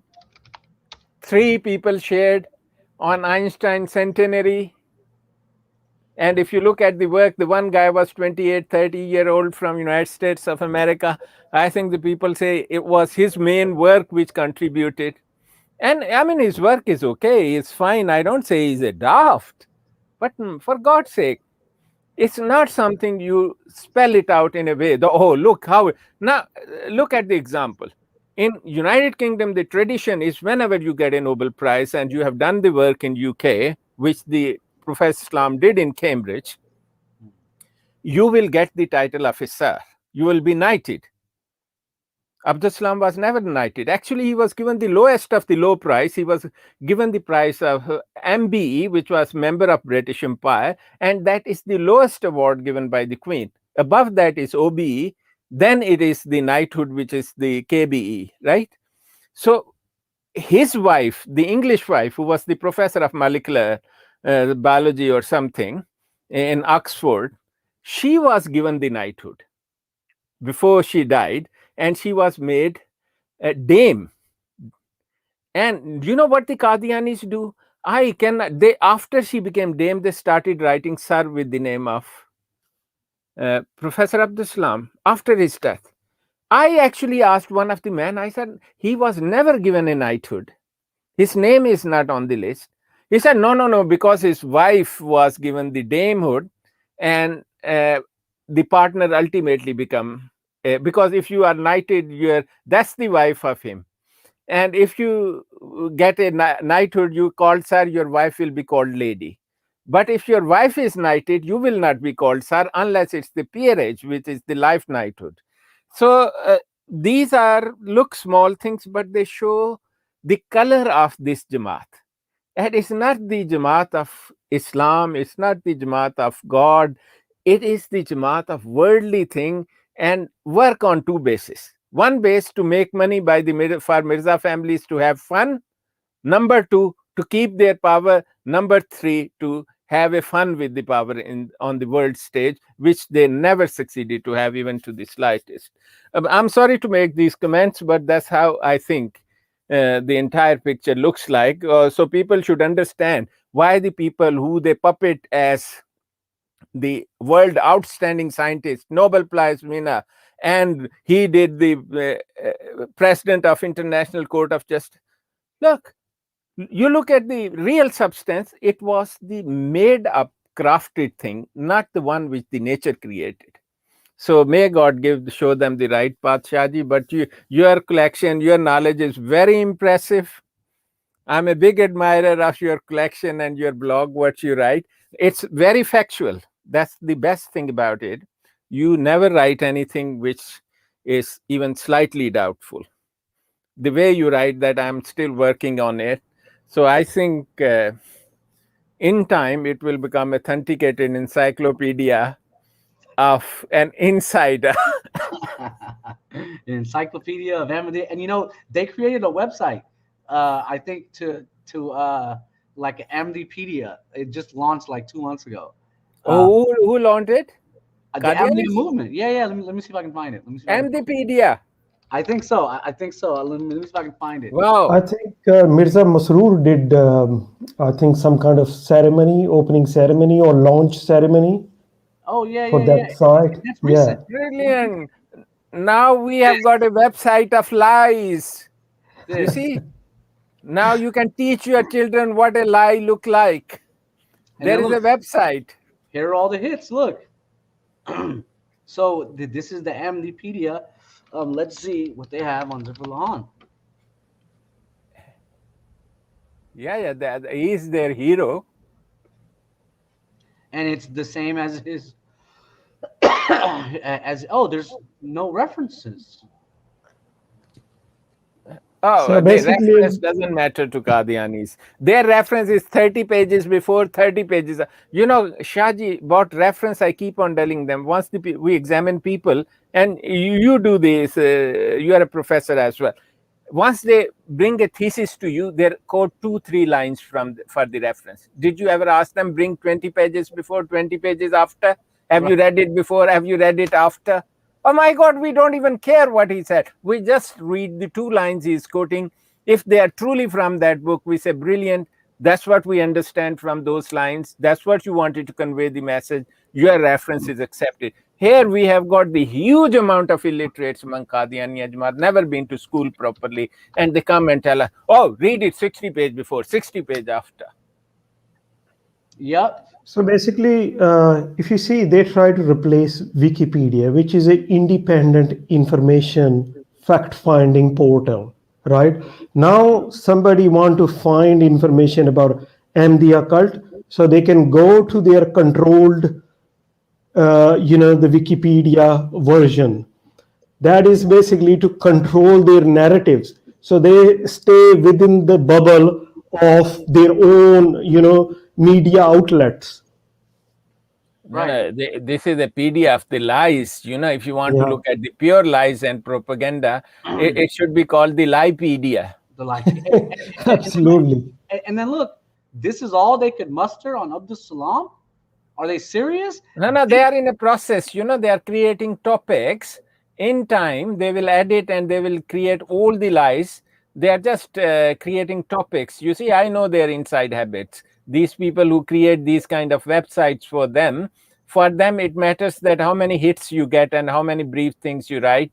And then they will ask their people, oh, be Mukhlis Ahmadi and go and write something nice. First, show us what you are right. If it matches their mentality and their aims, they would let it on the website. Otherwise, they will say, no, leave it. Right. So they could have just copied and pasted. Look, I think this is like 20 pages what I've collected, and they come up with 4 paragraphs. So so they're working on it. They know that information is a problem, and on Wikipedia, I have a Wikipedia account. They keep all go into Wikipedia and write the Ahmadiyya census numbers, and because they have a fake thing about the World Christian Encyclopedia, and I post the fact with the references, like what they're saying is wrong. It'll be changed for an hour, and then they'll change it back. Oh, yeah. There is a semi-lock on all the articles about Qadianiyat. Even if you are a member and you edit it, it goes through some censor kind of thing, and then they put it back. They will only let the things in if it favors them. So the Wikipedia doesn't realize it's accumulating a fake information, and it'll become unreliable in time because of this habit. Yep. So check this out. This Wikipedia page, it's factually incorrect. Yes. Look at these. They based these numbers on 430,000 Ahmadis in Cameroon. It's based on a 400. No, I think the whole Cameroon population probably be 130,000. Just a joke, because Cameroon is a small country. Right. So here's what they did. They found this survey, and I've like researched this whole thing. And I sort of got lost, but so it's number 20, and they said based on this survey, the survey came back in Cameroon saying that there's this much percentage of Ahmadis, right? So they hyperimposed that on the entire population. They surveyed 100 people in Cameroon, and I think 10 of them said they were Ahmadi. So they said, based on that survey, 10% of Cameroon is Ahmadi. It's like, Oh my God. it's like, no, what city was that in? Was it in a rural area? You know, that's how statistics and like census, they'll say Pew, like in politics, Pew, Pew survey says this. Well, who did they survey? You know, did they survey college people? Did they survey working women? Did they survey single women? Like, you know, and if in San Francisco they do a survey and half the people are gay, that doesn't mean half the people are gay all around America. So, so this is sort of the level of academic. Shaji, one day, many years ago, when the Mirza Tahir started, I saw one of their murabbi, you know, which is missionary kind of things. He was sitting on a table and he had the census thing in his hand and he was filling in the forms, multiple forms. I said, "What are you doing?" He said, "I'm making Ahmadis." I said, "Where are they? Have they sign? Why don't they sign this form?" They said, "Oh, actually, I'm writing the name of the people who are already dead." I said, "Why?" He said, "I've been given a target and I have to submit these forms." There you go. They have got the members in the graveyard as well. Right, right, and they still collect chanda on dead people. Yeah. What's the Islamic? Can dead people pay zakat or sadaqah? Oh, there's no concept of zakat. They can take money on the name of zakat from you, but zakat is not mandatory. That's what I said yesterday, that the difference between Islam and Qadianiyat actually is in basic beliefs of Islam. So zakat has got no meaning for them. You want to give zakat, they will take money. Like Mirza used to take money from the prostitutes. He said, prostitutes' money is okay for me, but everyone else shouldn't take it. That's why Mirza Zani said, "Oh, it's okay for me to have a sex with my own daughter, but we shouldn't tell it to the public." That's what's written in the books. Right. So look, here's the example of Cameroon. Question 31: are you Sunni, 12 or Shia, or something else? So they go to Cameroon. 27 people say that they're Sunni. 3 people say that they're Shia. Look, there's a column for Ahmadi. Oh, so 12 people said they're Ahmadi, but maybe they don't even know what that is, and they're just filling out a box, right? Then look, there's 40 people who are just a Muslim. Look, that's what I say. I'm just a Muslim. That's the majority of the Muslims in Cameroon. They say they're just a Muslim, and then the last one is what does that say? Don't know. So they hyperimposed this number and said 12% of the Muslims in Cameroon are Ahmadi, which that's a silly lie, and I disproved it. Shaji, let's assume this number is real, right? Let's assume it. There should be X amount of parliamentarian representing those population, right? Area of population. So how many parliamentarians elected from those areas where those MDs live? Actually, zero. Yeah. We just give benefit of doubt. We say, okay, we accept that number, right? There should be a representation in their government. There should be a elected member from their areas.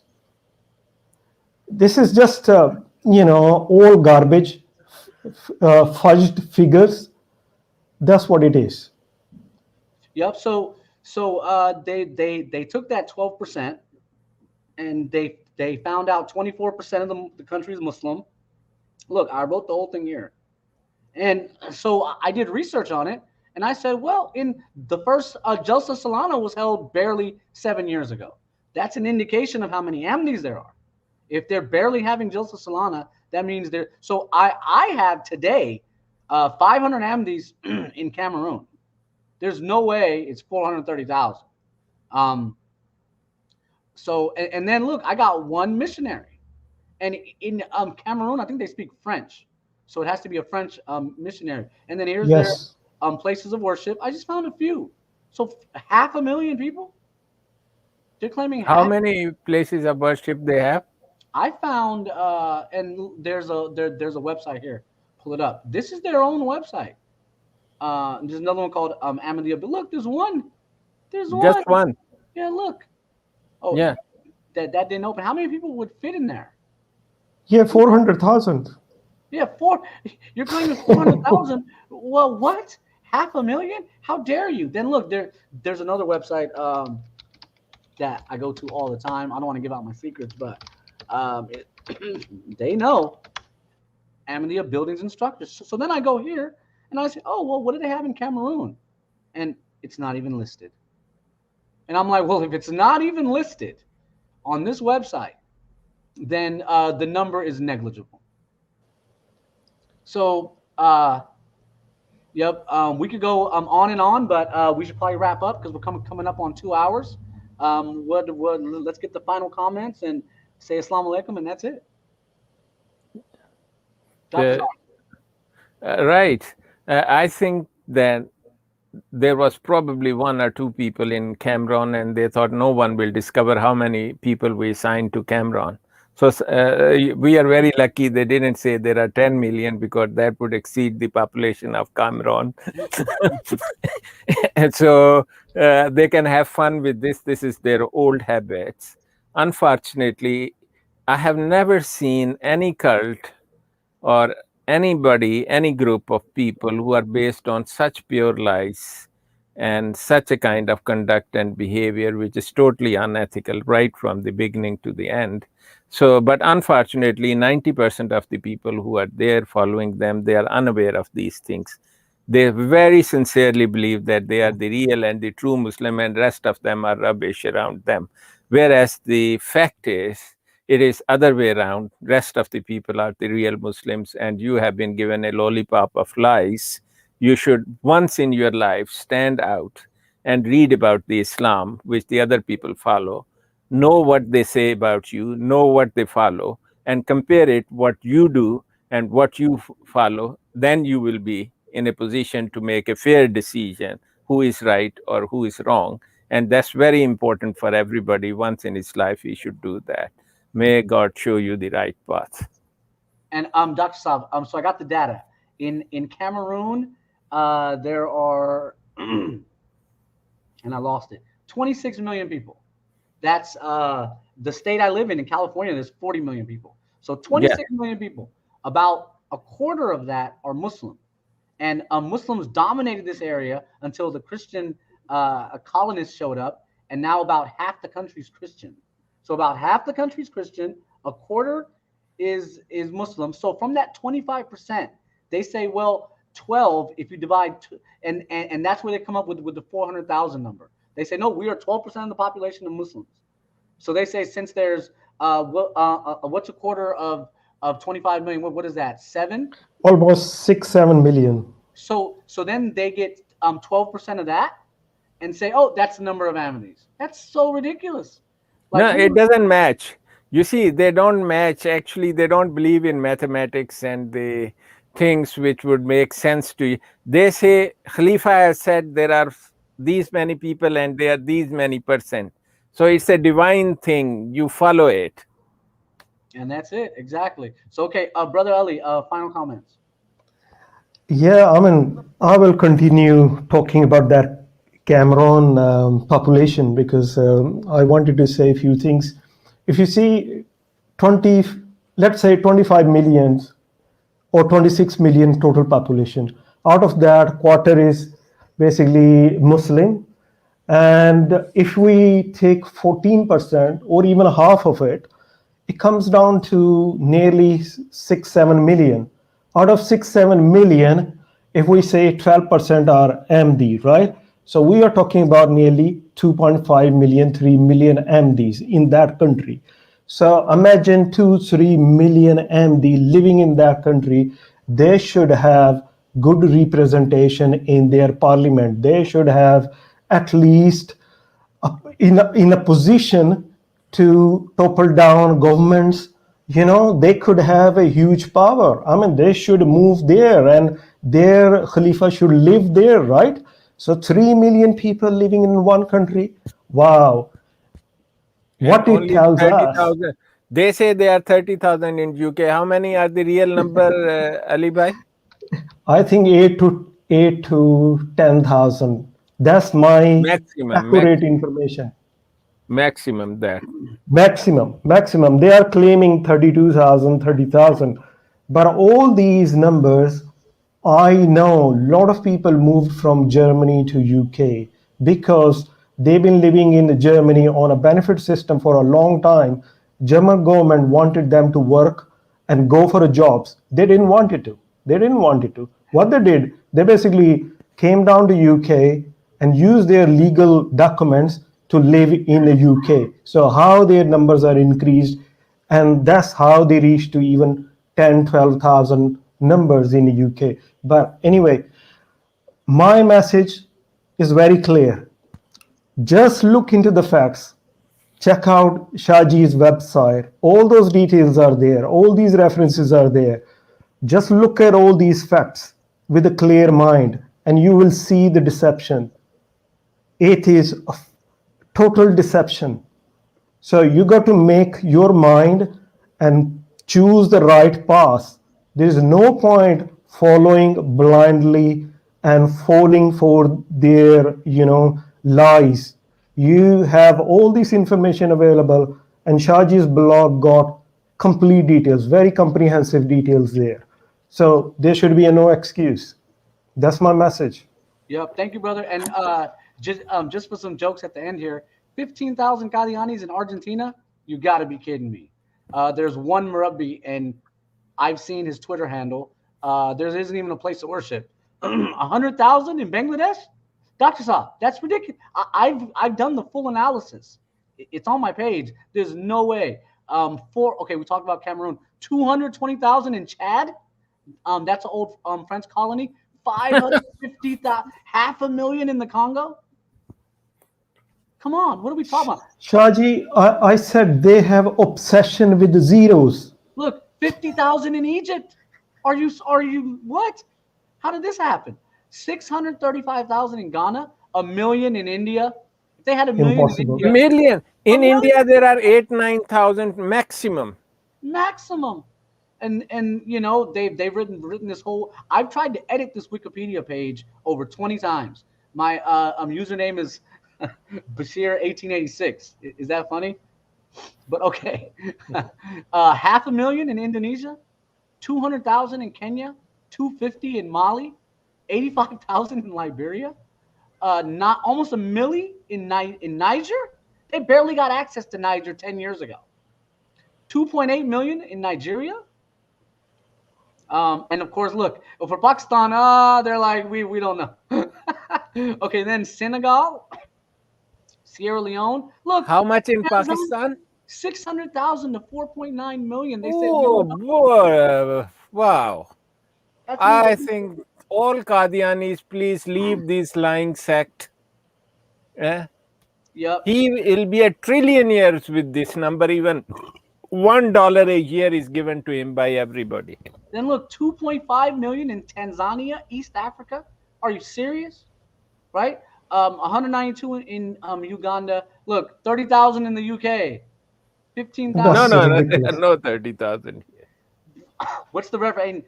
You know what the reference is? The Ahmadiyya movement announces. Look. They'll say, "Oh yeah, we're having an event, and there's 30,000 of us worldwide." Look, hold on. Yeah, I know this reference. If you see in that page, they mention establishment of their organization in the UK. They basically established themselves back in 1924. And if you see, it's nearly 100 years. In 100 years, if you see the progress, 30,000, that is ridiculous. Right. In 100 years, 30,000. If I even accept that number, that is totally lie.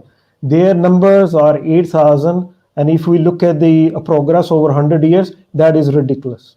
Yep. And then the last thing I'll leave you with, this is a lie. According to the World Christian Encyclopedia, the Ahmadiyya movement is the fastest growing Islamic group in the early 21st century. I got the book. I got it to my house. I have scans. I have videos. It's all posted on the blog. It was a lie. That book doesn't even say that. So with that, ladies and gentlemen, assalamu alaikum. Thank you for being with us. And for my guests, stay stay here. And that's it. Assalamu alaikum.